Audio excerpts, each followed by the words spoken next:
1982 Cadillac Deville. We are changing out the 4x6 speakers on the top grill.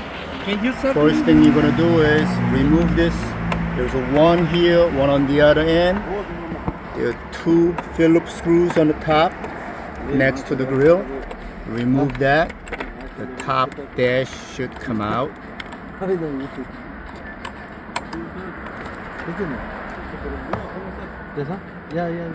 This one, sorry, you gotta take it out. Okay, once you remove two screws on the top, one on the side, the entire dash comes out like this. Now you can access 4x6. Remove those 7 mils and you can change out the speakers. So they are held on with only two screws. One here, another one here. Remove them, replace. These are 4x6.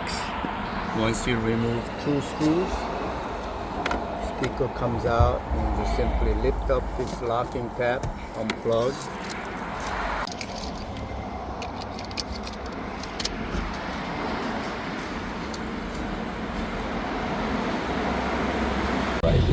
And that's a consequence of expectations for slow